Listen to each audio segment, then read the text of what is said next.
sights, sounds, and information just for you from your friends at ASM.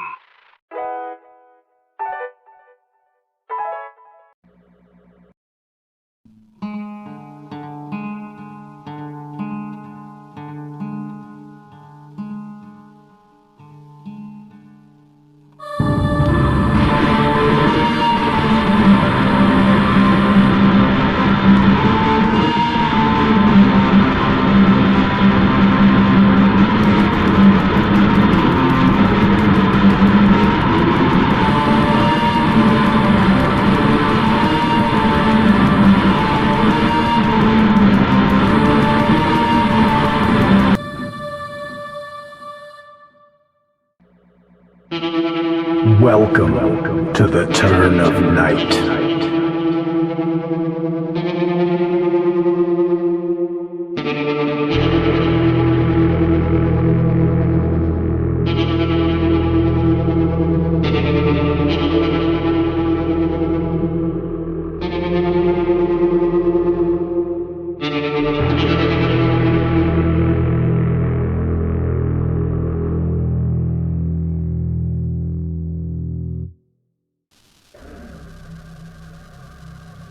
The happenings of this area and neighborhood in particular have not been lost on me.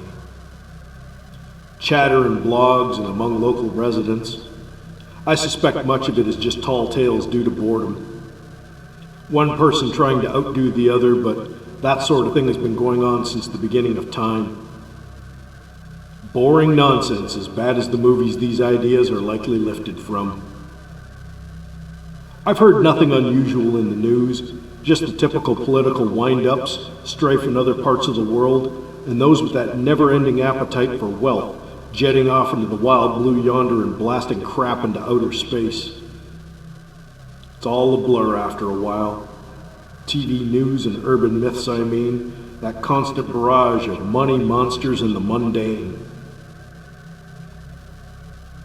I assumed the most unusual thing that would happen today was taking an afternoon nap, which is a rarity for me indeed. It was peaceful, warm even, until I was awoke by some odd murmuring in the building's hallway. It didn't matter, I had to go out anyways. As I stepped into the hall and turned to lock my door, the atmosphere struck me as heavy. An odd mix of light and dark that seemed to ripple like some sort of dry aquarium. A soft light moved around me, like a bubble, while the rest of the hall stayed in that blurry shade. It seemed to take forever to get to the lobby, but I got there. It also seemed the murmuring from earlier was getting louder, as if only in my head, though. It was true, very real, in that I could hear the thoughts of fellow tenants. Pick up dinner, drop off dry cleaning, get the kids at 3 p.m., over and over. It was this lady's afternoon plans, but as if she was stuck in a loop. A man by the mailboxes was looking at flyers and repeating the ad for hot sauce on sale over and over. A lady about my age was singing the chorus lyrics to Our Lips Are Sealed. Jesus.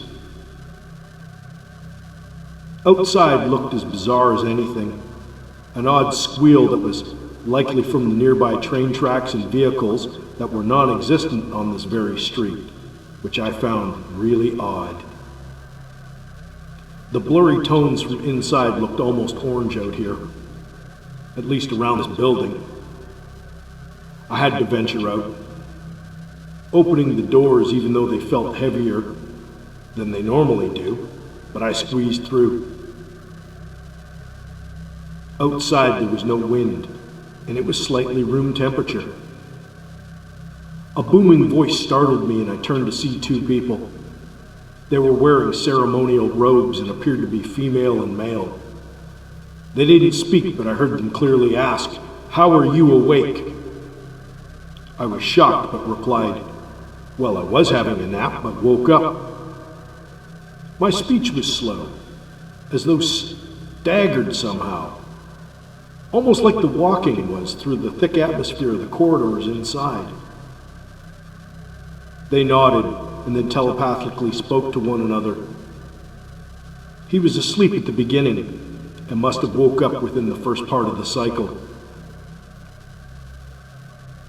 One spoke to me. You can hear us in your mind. You can move, unlike the others who are caught in the last thoughts they had before this began.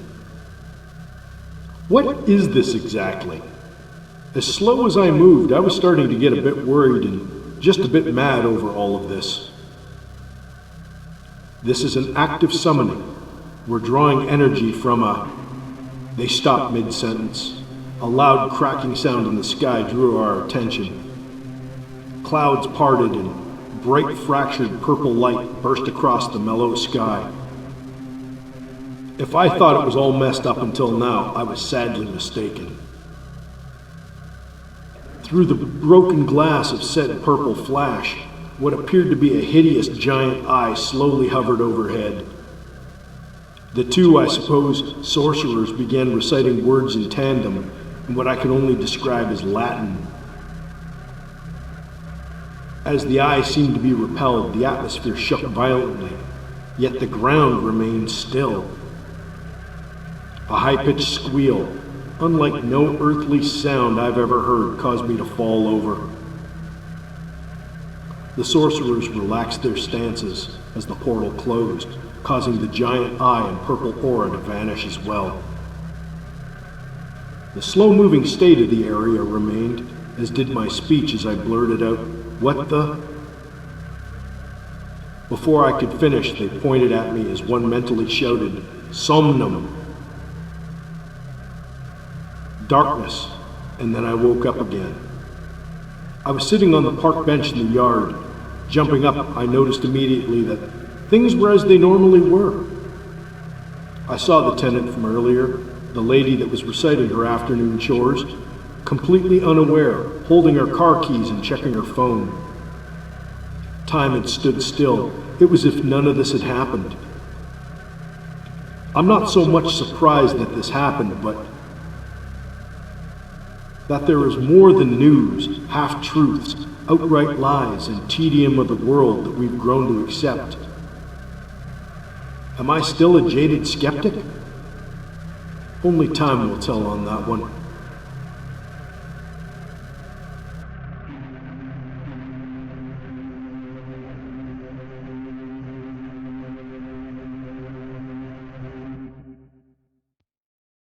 The lights are on as the evening shadows are creeping in. Hopefully, you won't get caught in the turn of night.